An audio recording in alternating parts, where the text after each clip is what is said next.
नमस्कार, स्वागत है आपका बेबाक बात में। मैं हूं तनवीर फातिमा और आज हमारे साथ बेबाक बात करने के लिए मौजूद हैं ऑल इंडिया शिया पर्सनल लॉ बोर्ड के जनरल सेक्रेटरी यासूब अब्बास साहब। तो यासूब साहब, आपका बहुत बहुत स्वागत है बेबाक बात में। सबसे पहले आपसे जानना चाहेंगे कि एक बहुत अहम हालात आजकल चल रहे हैं दुनिया में अफ़गानिस्तान को लेके, जिस तरह से तख्ता पलट हुआ है, आपका क्या मानना है? किस तरह देखते हैं आप इन हालात को?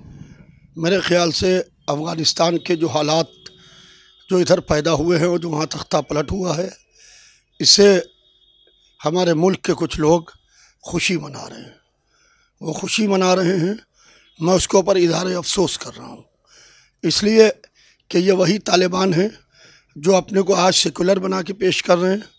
क्या हज़ारा में और बामियान में क्या इन्होंने लकड़ियों की टालों के ऊपर शिया समुदाय का गोश्त नहीं बेचा? क्या सरों से फुटबॉल बना के ये नहीं खेले? क्या तालिबान ने कौन सी ऐसी चीज़ है, कौन सी ऐसी बर्बरता है, कौन सा ऐसा जुल्म है जो तालिबान ने नहीं किया? बहरहाल मैं तालिबान की जो हुकूमत अफ़गानिस्तान में बनी है, जो उन्होंने सत्ता पलट करके, उसकी भरपूर तरीके से मदम्मत तो करता हूँ। उनका अंदरूनी मामला है, मैं उन लोगों की मदम्मत करता हूँ कि और अफसोस जाहिर करता हूँ और हुकूमत हिंदुस्तान से ये गुजारिश करता हूँ कि हमारे मुल्क में तालिबानी कल्चर, तालिबानी लोग कैसे पैदा हो रहे हैं, ये हुकूमत को और उनके खुफिया विभाग को देखना पड़ेगा। अभी हाल ही में अफ़गानिस्तान में एयरपोर्ट पे धमाका हुआ है, आत्मघाती हमला किया गया है, जिसकी ज़िम्मेदारी IS ने ली है। किस तरह आप देखते हैं इस तरह के जो हालात अब वहाँ पर बन रहे हैं, किस तरफ रुख कर रही है ये? देखिए, IS जो है या मेन तालिबान की एक छोटी सी शाखा है, एक छोटी सी ब्रांच है, और ये सब वही लोग हैं, सिर्फ नाम बदल गया है, चेहरे वही हैं। आप एक तालिबानी को खड़ा कीजिए, एक IS के शख्स को खड़ा कीजिए, तो जनरल पब्लिक नहीं बता पाएगी कौन अफ़गानी है, कौन इसमें IS का है।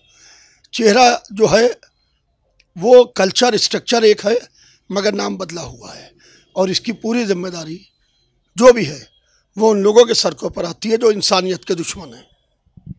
भारत के जो मुसलमान हैं, यहाँ पर बहुत बड़ी आबादी है मुसलमानों की, आपको क्या लगता है कि उनकी तरफ से क्या संदेश जाना चाहिए तालिबान को? भारत के मुसलमानों की तरफ से जो पैगाम जाना चाहिए, जो संदेश जाना चाहिए, वो बिल्कुल साफ जाना चाहिए कि हम तालिबान की भरपूर तरीके से मजम्मत करते हैं, और ख़ाली हम तालिबान की मजम्मत नहीं करते हैं, बल्कि हम तालिबान के इस नज़रिए के ख़िलाफ़ हैं जो तालिबान का नज़रिया है। इस्लाम मज़हब ये कहता है लकुम दीनकुम वलिय दीन, तुम्हारा दीन तुम्हारे साथ, हमारा दीन हमारे साथ। मगर वो फोर्सफुली AK-47 लेके अपने मज़हब को दूसरे के ऊपर राज कर रहे हैं। ये इस्लाम मज़हब नहीं है, ये एक हुकूमत वाला मज़हब है जो बाकायदा तालिबान वाले इसको फॉलो कर रहे हैं। लेकिन अब जो अभी नए इन्होंने टेक ओवर किया है, इनका ये कहना है, तालिबान के जो नए लीडर्स हैं वहाँ पर, उनका ये कहना है कि अब हम बदल चुके हैं, अब हमारा जो अप्रोच करने का तरीका था, जो काम करने का तरीका था, वो अब पहले जैसा नहीं रहा। जिस तरह उन्होंने एक प्रेस कॉन्फ्रेंस भी करी, तो आपको क्या लगता है कि ये दावा कितना सही है या नहीं है? मेरे ख्याल से ये दावा 100 में 200% गलत है।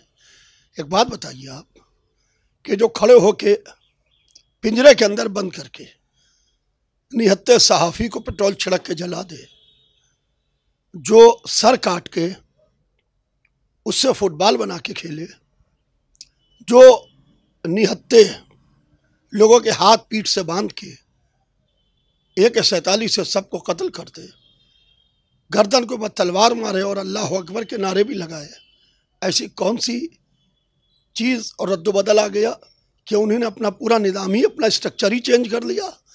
ये असल में जैसे किसी को शहद के अंदर जहर दिया जाता है।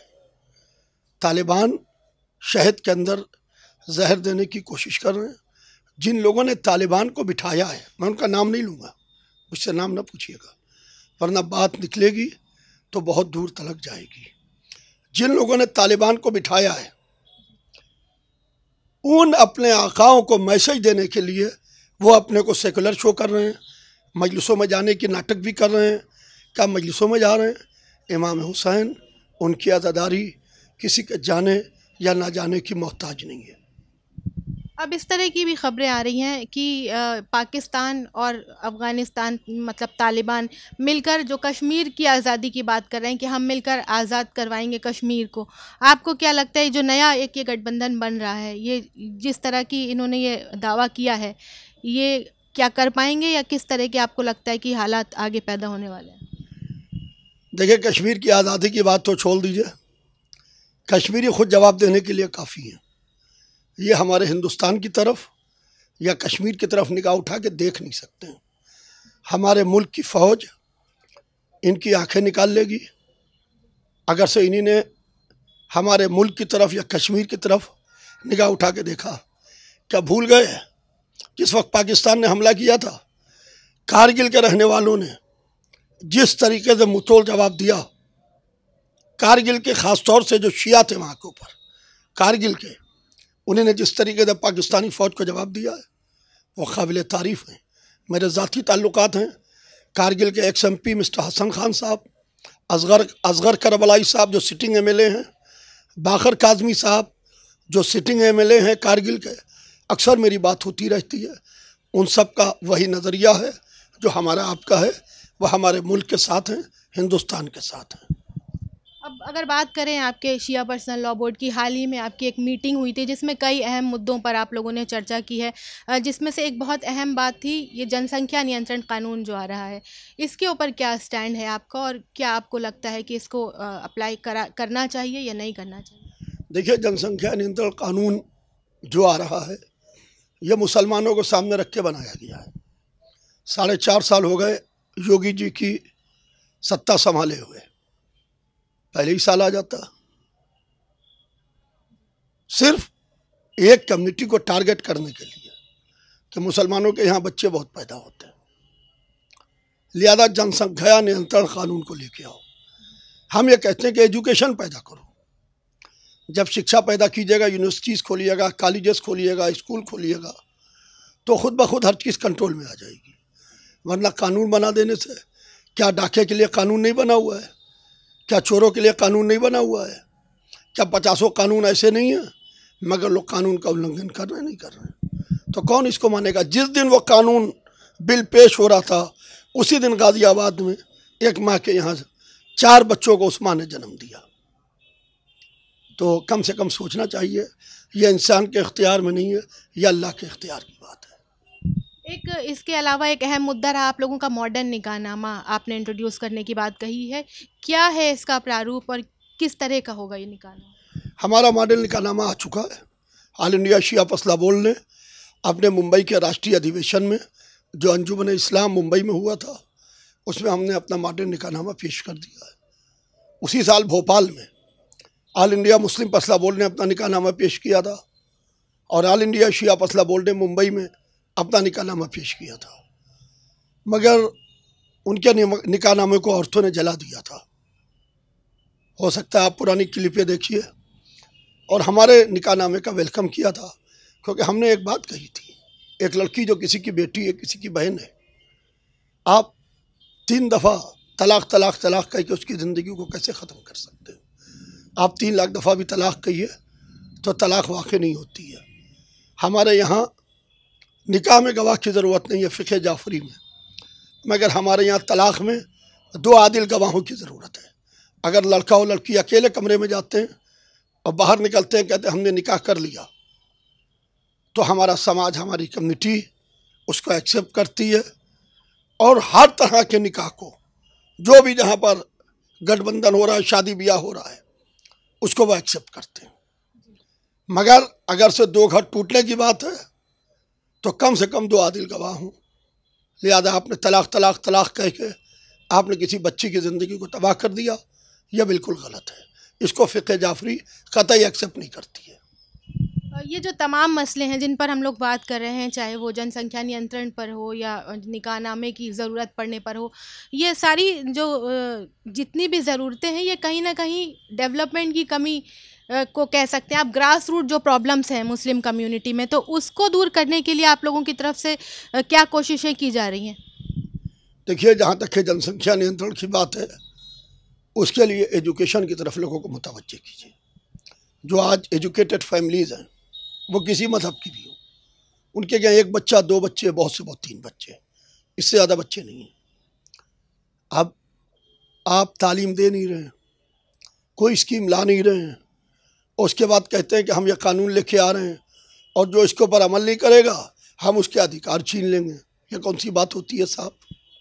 ये तो वोट को पोलराइज करने की बात है। हम तो ये समझते हैं इलेक्शन से पहले इस तरीके का कानून बना दो, इस तरीके का कानून ले आओ, ताकि हम फेस सेविंग के लिए ये कह सकते हैं कि हमने ये कानून बना दिया और हमने ये इस समुदाय के लिए बनाया है, जबकि उसमें कोई समुदाय मेंशन नहीं है। मगर समझने वाले समझ जाएंगे। हम सब जानते हैं कि पर्दे के पीछे क्या खेल हो रहा है, पर्दे के सामने क्या खेल हो रहा है। आप लोगों की तरफ से कुछ कोशिशें हो रही हैं एजुकेशन लेवल सुधारने की, जो गिरा हुआ है, या रोज़गार के लिए किसी तरह स्किल डेवलपमेंट वगैरह करने के लिए? देखिए, हम लोग कोशिश करते रहते हैं। हम सरकार से कह ही सकते हैं, हम गवर्नमेंट तो है नहीं।